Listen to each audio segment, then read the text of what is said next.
They tunneled under my land, so I buried their project for good.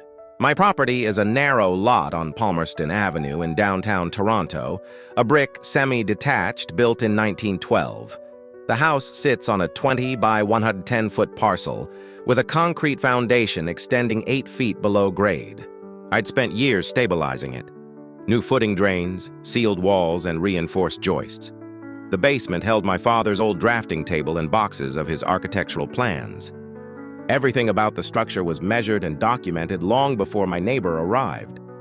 He bought the adjoining home in 2015, a software developer named Mark. He liked to talk about innovation space and urban density.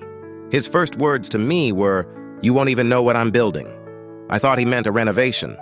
Within months, trucks came and went at night, hauling soil in sealed containers. The street smelled faintly of wet clay. 2 winters later, I noticed hairline cracks along my basement wall, thin, diagonal, fresh. The floor trembled when a delivery van idled outside.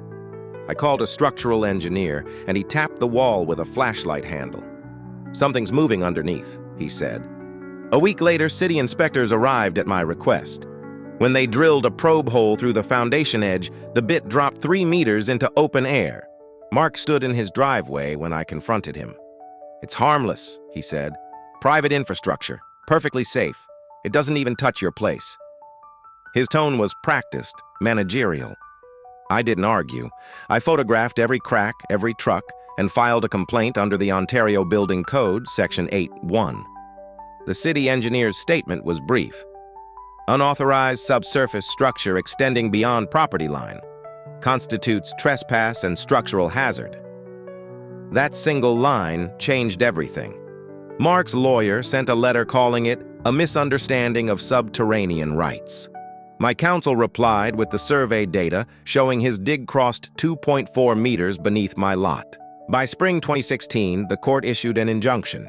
City crews arrived with concrete mixers, pumps, and rebar cages. At 7 a.m., under overcast light, they filled every chamber. The ground shuddered as the last cavity collapsed. I watched from the curb while inspectors logged footage. No one spoke. Mark tried to appeal, claiming creative urbanism. The court dismissed it in one line. Trespass below grade is trespass in fact. He was fined $89,000 and ordered to restore soil stability at his expense. In 2018, the city recorded a permanent encumbrance on his title. No excavation beyond 2 meters without municipal review. Now the street is quiet. The concrete has cured. The cracks are sealed, motionless beneath a coat of white paint.